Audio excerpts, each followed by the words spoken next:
Hi everyone, you're welcome back. Today we are making this trendy gown. It has a halter neck and a Basque hemline. So if it looks like something you would like to know, kindly watch this video to the end. So in this video now, we'll be drafting, cutting and sewing this gown. So we'll be starting with the pattern. It has three parts: the upper part, the skirt part and the pleat part. So this upper part, that is the halter neck bodice, I already drafted it in one of my previous video and I'll be using the pattern again.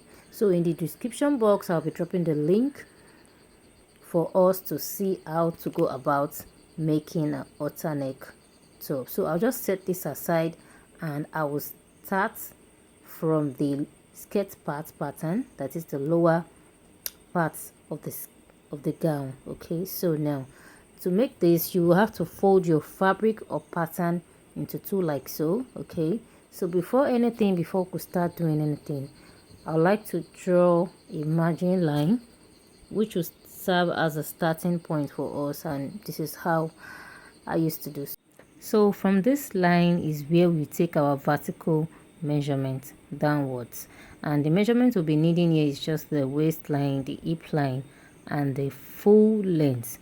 But mind you, you know that this M line has a V shape that gives us the back effect, so that is where we have to make our pleat. So to get this longest part, as in the length of this lower bodice, is just our full length minus our half length minus the pleat length. Do we get that? Like the full length of your gown, where you want your gown to stop, you subtract the upper bodice, that is the half cut measurement, then you subtract the length of this pleat you want to use, and that is how you get your remaining length. So for my own now, my upper bodice is 14 minus 36 minus 10, then I have about 12 inches. Okay, so that 12 inch is my length for the skirt part. So I'll just measure the 12 inch forward like so, then I'll connect with a straight line. Okay, I just like to confirm my measurement. Okay, so that is your middle full length. Okay, do not mix it up, it's just a simple calculation. Okay, so that is our mid full length, and that is where the basque effect area is going to stop. So now from my waistline, I'll be taking my hip line. I'm using 8 inch. Okay, mark your hip line and connect with a straight line like so. If you watch this video to this point, thanks for watching. Kindly subscribe to this channel, hit the subscribe button, give this video a thumbs up and kindly share for other people to see.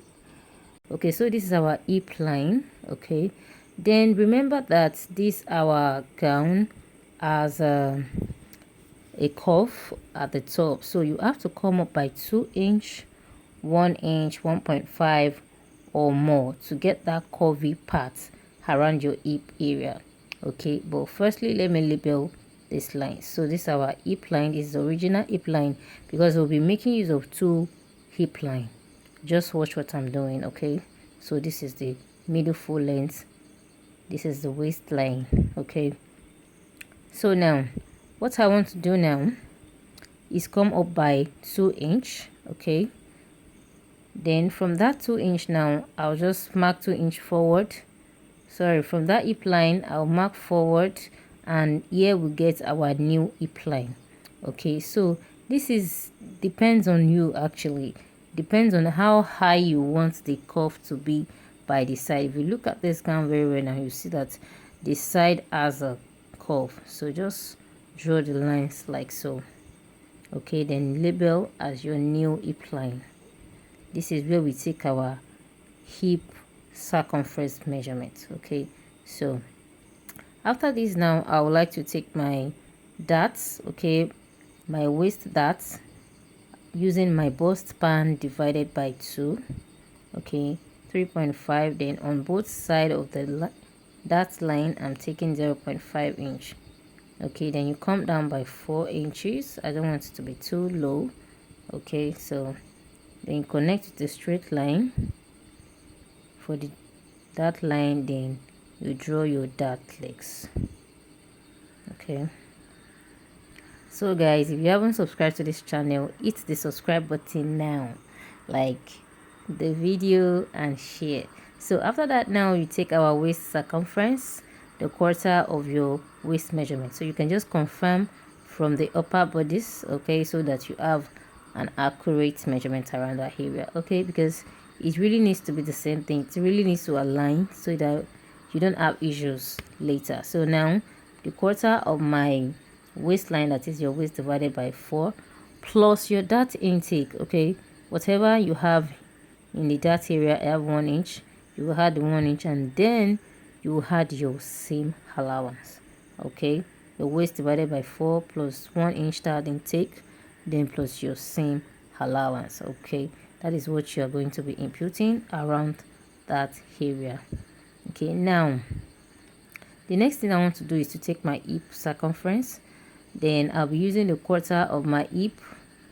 But one thing is, I realized that going up by 2 inches might be too high a little bit, so I just decided to subtract about 0.5 inches from it. So instead of 2 inch, I'll be making use of 1.5 inch for the new hip line.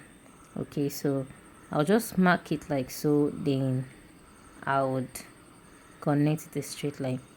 Okay, so this depends on you how you want it to be, but I guess 1 inch 1.5 is okay, but depends on you actually. So I'll ignore this line and make use of this new line. Okay, so on that new line now, I'll take my hip circumference measurement. That is the quarter of my hip divided by 4, plus your seam allowance. We don't have a dart around that area, so there's no need of imputing that intake. So just take your hip circumference divided by 4 plus your 1 inch seam allowance, then you connect like so. Yeah, connect, then you connect the seam allowance area too. So from this seam allowance, you connect straight down to the full length in the center front, okay, to have a V shape. Do you see what I did? Just watch me. Just like I placed my ruler like this to have that V effect, then you connect like so. Should we get it? Okay, so in this part you can just blend it. Okay, you can just do a little bit of blending around that place so that it's not too sharp. You know that at the end we are just going to have a curve around that area. Okay, so this will be all for that, but after that now you can just add ½ inch seam allowance. Okay, you know that this side is going to be curved. That's what I did. That's why I make some blending around that area. So after that now you want to add ½ inch. Okay, so just add it like so. Okay, so that is your seam allowance, your lower part, and your pleats. That is where you join it together. Okay, so guys, that will be all for the front pattern. What I'll do now is to place it on a new pattern paper. If you are making use of a fabric, you transfer it to your fabric, but before then I would like to cut this out on this second line. Okay, and I'll trim out the margin line. Oh, sorry guys, I skipped some parts. I didn't realize my camera stopped on time. I didn't notice on time. So what I did was that I introduced a new pattern paper with my zipper allowance of 1 inch. Then I took the darts just like we did for the front. Then I placed the front pattern on it, starting from the second line of the zipper allowance, and I traced out and I cut. Okay, so that is basically what I did around that area. Okay, I'm really sorry about that. Then I did the dart intake, or sorry, the back tightening. Then I took in 0.5 inch from the waist, and I go inward by 0.5 inches to avoid zip bulge or whatever you call it. Okay, so guys, the next thing I'll do now is to transfer some my fabric. So I'm making use of this crepe fabric. It's kind of light. Okay, so you'll be needing up to 3 yards, 3 yards or more, depending on the person's size and how full you want the ruffles to be. Okay, I've transferred the pattern to the fabric. As you can see, this is the upper part, the front and the back, including the zipper allowance, don't forget. Then the lower parts, the front and the back, also including the zipper allowance. Okay, then I cut a strip of fabric about 2 inches wide. Okay, I'll be using that to tape the neckline. It looks like a bias. I already press it with my pressing iron so that it will be easier for me to fold when I am ready to stitch to the neckline area. Okay, so to get the length of this fabric that you are going to use as a bias to turn the neckline, okay, you have to measure the neckline. Okay, both the front and the back, you have to measure round, and the measurement you get is what you will use to get the length of the strip of fabric, or the bias, I mean. Okay, so now the next thing is to determine the length, I mean the longness of your ruffle. Okay, so before you could do this, you have to measure the hemline, that is the basque area, like so. And then remember, this is into 4. Whatever you get, multiply by 2 or 3, depending on how many fabric you have. So this is the remaining fabric I have left, and after which I measure it, I think I have 3.5 yards. Okay, so I'll be using 3.5 yards for the hemline area, although I have 22, so 22 multiplied by 3. Okay, you know what I mean. So that is what you use, any measurement you have. So the next thing I want to do is to take the darts, the waist darts, for both the upper part and the lower part, the front and the back. Okay, so after taking the darts, I will join the 2 parts together, and this is what it looks like. Okay, so you take the dart and make sure it aligns like so. Okay, it's really important. So then this is for the back area. Okay, sorry, it's still the front. You have to do something here. You have to turn the armhole area. You can do it in 2 ways. It's either you do it separately or you do it together with the back pattern. But before you could do it together, you have to place the front and back together like so. You will join the sides and you will turn it all around. Okay, and have a single piece. Okay, that's what you will do. So this is the back side. After turning the armhole, I will have to fix my zipper. Okay, so I'll just do that now and show us what it looks like. So you can just cut a facing, or you use a bias tape to turn it around. Okay guys, I already turned the armhole. I use the bias tape for the front and I use the facing for the back. Okay, so then this is the back. I fixed the zip already.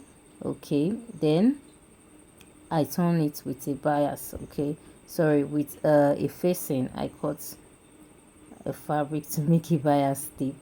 So now this is what we have. The next thing now I want to do is to tape the neckline with this fabric. Okay, to give the bias effect, just tiny effect. So I'll be folding it like so, and the remaining I'll have is just about 0.5 to 0.75. so if you want to do that, you start from the wrong side of the fabric, then you flip to the front. Okay, so I'll just do that and show us how it looks like. But mind you, before you do that, remember we have a measurement on the shoulder. When we were drafting the pattern, I said we should measure round. Okay, so when you are joining your bias, you need to have about 2 inch on the shoulder line. This is going to be hanging on your shoulder and to serve as a support and to be holding your front and back together like so. Okay, so guys, I'll just do it and show us what this looks like. So this is what I have at the end of the joining. This is the front. I'll just press it with my pressing iron so it can lay flat, and this is the back. Okay, do you see what I'm talking about? Then the next thing, I want to join the sides. After joining the sides, then I will add my ruffles. So guys, I forgot to tell us, you know that when I was drafting the pattern, I said I forgot the bust start. So when you are stitching your dress, you need to take the bust start. So now I'll just join I'll make the ruffles and join to the hemline and show us what this looks like.